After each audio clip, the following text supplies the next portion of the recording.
આપ સૌને મારા જય શ્રી કૃષ્ણ ભક્તિ રસમાં આપ સૌનું સ્વાગત છે. મિત્રો, આજના આ વિડીયોમાં આપણે સાંભળવાના છીએ વટ સાવિત્રીની વ્રત કથા. તો બોલો માં સાવિત્રીની જય.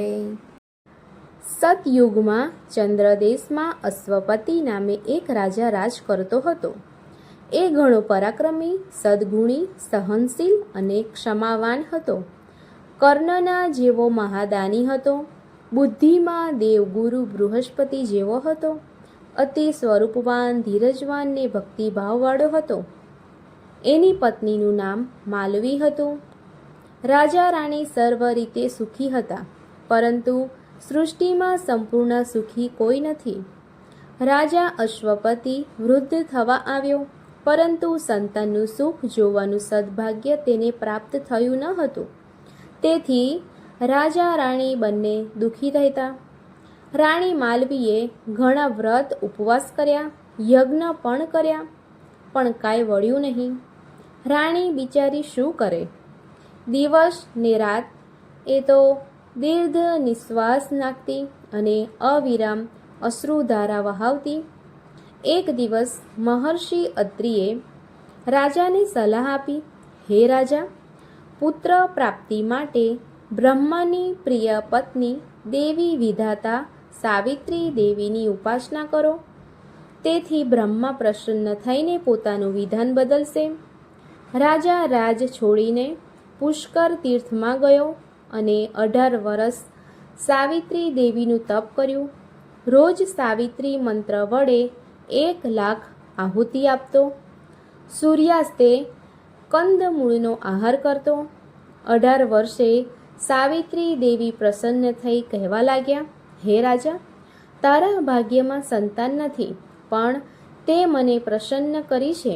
તેથી તું 100 પુત્રની ગરજ સારે એવી પુત્રીનો પિતા બનીશ. દેવી સાવિત્રીના આશીર્વાદથી રાણી માલવીને ગર્ભ રહ્યો અને પૂરા દિવસે એક અપૂર્વ સુલક્ષણી કન્યાનો જન્મ થયો. એ બાલિકાને જોઈને રાજા રાણી સ્વર્ગીય આનંદમાં નિર્મગ્ન થઈ ગયા. આખા દેશમાં આનંદ વ્યાપી ગયો. એ બાલિકાનું નામ સાવિત્રી રખાયું. શુક્લ પક્ષના ચંદ્રમાની જેમ સાવિત્રી દિન પ્રતિદિન વધવા લાગી. જેમ જેમ વર્ષો વીતતા ગયા તેમ તેમ કન્યાનું રૂપ લાવણ્ય પણ વધતું ગયું. દેવી જેવું રૂપ ધરાવતી સાવિત્રી સૂર્યોદયથી માંડીને શયનકાળ સુધી વ્રત, પૂજા, શાસ્ત્ર પાઠ અને માતા પિતાની સેવામાં જ મગ્ન રહેતી. સાવિત્રી પૂર્ણ યૌવના થઈ તો પણ તેની પાણી ગ્રહણ કરવા કોઈ માંગુ ન આવ્યું. ત્યારે રાજા અશ્વપતિએ પુત્રીને દેશાટન કરી યોગ્ય વરને પરણવાની રજા આપી. સાવિત્રી રથ લઈને નીકળી અને વનમાં આશ્રમ બાંધીને રહેતા ધુમ્મત્સેનના રાજાના પુત્ર સત્યવાનને પસંદ કર્યો. એ રૂપે સોહામણો હતો, તો ગુણે પણ ચડે એવો હતો. સાવિત્રીએ એ જ ક્ષણે પોતાનું હૃદય આ વનવાસી રાજકુમારને સમર્પણ કરી દીધું. સત્યવાન પણ સાવિત્રીના ગુણ અને અસાધારણ સૌંદર્યથી મુગ્ધ થઈ ગયો, પણ પોતાની દરિદ્રતા જોતા એ ગુણમયી રાજકન્યા પોતાની પત્ની થાય એવી અભિલાષા રાખવાનું સાહસ તેને થયું નહીં. સત્યવાનને વરવાનો સંકલ્પ કરી સાવિત્રી પાછી ફરી. ત્યારે દેવર્ષિ નારદ અશ્વપતિ સાથે જ્ઞાન ગોષ્ઠી કરતા હતા. સાવિત્રીએ શાલ્વ દેશના નરપતિ ધુમ્મત્સેનના પુત્રને પસંદ કર્યો છે. એ જાણી નારદ પણ સત્યવાનની ખૂબ પ્રશંસા કરવા લાગ્યા. છેલ્લે બોલ્યા, સત્યવાન તેજસ્વી, બુદ્ધિમાન અને સદચરિત્ર હોવા છતાં તેનામાં એક એવો મોટો દોષ છે કે બધા ગુણને ઢાંકી દે છે. એ બહુ જ અલ્પ આયુષ્યવાળો છે. આજથી બરાબર 1 વર્ષે એ કાળના મુખમાં સપડાશે. આ સાંભળી રાજા રાણી હેબતાઈને પુત્રીને સમજાવવા લાગ્યા, પણ સાવિત્રી બોલી, હે તાત, હું સત્યવાનને વરી ચૂકી છું. મારો નિર્ધાર દ્રઢ છે. હું તેને જ પરણીશ. પુત્રીની મક્કમતા જોઈ રાજા અશ્વપતિ પરાણે પરાણે ધુમ્મસેનના આશ્રમે ગયા અને પોતાની પુત્રી માટે સત્યવાનનું માંગુ નાખ્યું. ત્યારે ધુમ્મસેન કહેવા લાગ્યા, હે રાજન, આ અંધની મશ્કરી ન કરો. હું રાજપાટ ખોઈ બેઠો છું. સગા હાથે દીકરીને કૂવામાં ન નાખો. ત્યારે અશ્વપતિએ કહ્યું, મારી પુત્રી સાવિત્રી જ તમારા પુત્રને વરવાની હઠ લઈને બેઠી છે, માટે મારી વાતનો સ્વીકાર કરો. અંધ રાજા ધુમ્મસેન ખૂબ આનંદમાં આવી ગયા. શુભ મુહૂર્તે સત્યવાન અને સાવિત્રીના ધૂમધામથી લગ્ન થયા. અશ્વપતિએ અશ્રુભરી આંખે કન્યાદાન દીધું. પરંતુ દીકરી 1 વર્ષમાં વિધવા થશે એ વિચાર રાજા રાણીને કીડાની જેમ કોરી ખાતો હતો.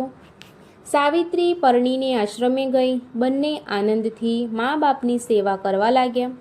સાવિત્રીએ નારદજીના મુખે પતિના અલ્પ આયુષ્યની વાત સાંભળી. એ દિવસથી જ સાવિત્રીએ વટ સાવિત્રી વ્રત શરૂ કરી દીધું હતું. લગ્નને 1 વર્ષ થયું. સત્યવાનના મૃત્યુનો દિવસ આવ્યો. સત્યવાન જંગલમાં લાકડા કાપવા જવા તૈયાર થયો. ત્યારે સાવિત્રી પણ જીદ કરીને સાથે ગઈ. જંગલમાં સત્યવાનને પીડા ઉપડી અને એ જમીન પર ઢળી પડ્યો. ઘોર જંગલમાં પતિનું માથું ખોળામાં લઈ સાવિત્રી વિલાપ કરવા લાગી. એટલામાં યમરાજ જાતે પાડા પર બેસીને સાવિત્રી પાસે આવ્યા અને કહેવા લાગ્યા, હે પુત્રી, હું યમ છું. તારા પતિનું આયુષ્ય પૂર્ણ થયું છે. તારો પતિ સદચરિત્રવાન, સાચું બોલનારો અને બુદ્ધિમાન છે. તેથી હું પોતે જ તેને લેવા આવ્યો છું. આમ કહી યમરાજે સત્યવાનનો પ્રાણ ખેંચી લીધો. પતિના નિષ્પાણ શરીરને જોઈ સાવિત્રી ઝાડને પણ રડાવે એવો વિલાપ કરતી યમની પાછળ જવા લાગી. ત્યારે યમરાજ કહેવા લાગ્યા, દીકરી, પાછળ આવવું વ્યર્થ છે. વિધિના લેખ કોઈ કાળે મિથ્યા થતા નથી. તારા પતિનું આયુષ્ય પૂર્ણ થયું છે, માટે પાછી જા. ત્યારે સાવિત્રી બોલી, હું એક પતિવ્રતા સ્ત્રી છું. જ્યાં મારા પતિ જશે ત્યાં હું તેમની સાથે જ જઈશ.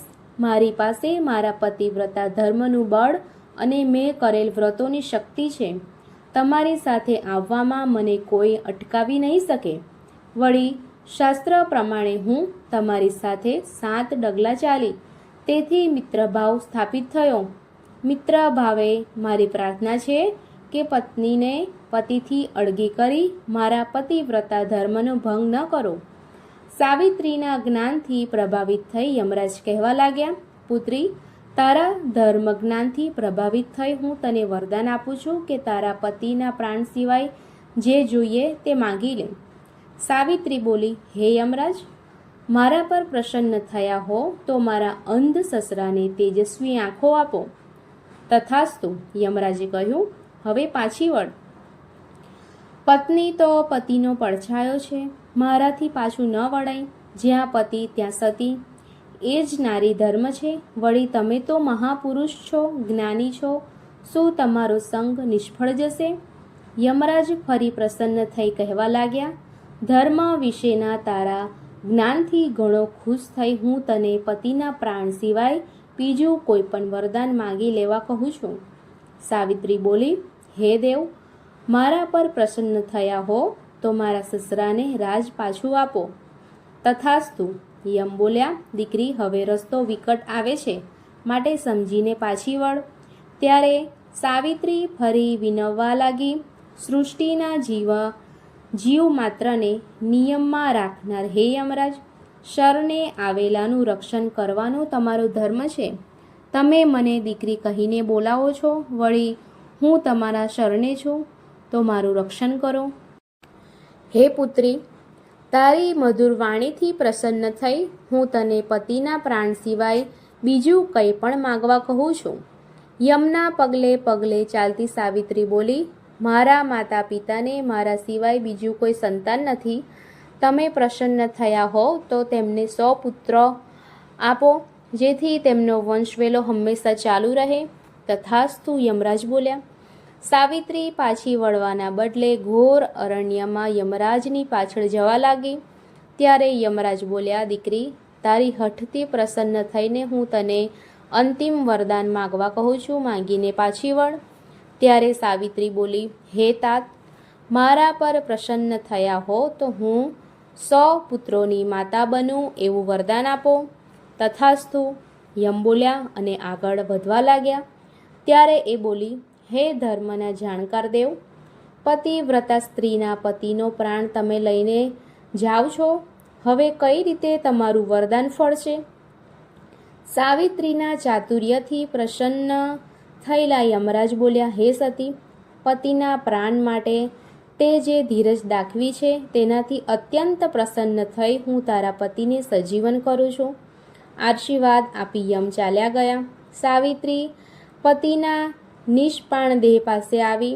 પતિનું માથું ખોળામાં લેતા જ સત્યવાન ભર ઊંઘમાંથી જાગ્યો હોય એમ આંખો ચોળતો બેઠો થયો. સાવિત્રીની આંખમાં હર્ષના આંસુ આવી ગયા. યમના વરદાનના પ્રતાપે અંધ ધુમ્મતસેનને આંખો મળી, રાજ પાછું મળ્યું. સમય જતાં રાજા અશ્વસેન અને માલવી 100 પરાક્રમી પુત્રોના મા બાપ બન્યા અને સાવિત્રી પણ ગુણવાન પુત્રોની માતા બની. વટ સાવિત્રી વ્રતનો આવો પ્રતાપ છે. હે બ્રહ્માને પ્રિયમાં સાવિત્રી, જેવા સતી સાવિત્રીને ફળ્યા તેવા વ્રત કરનાર સૌને ફળજો. જય માં સાવિત્રી દેવી.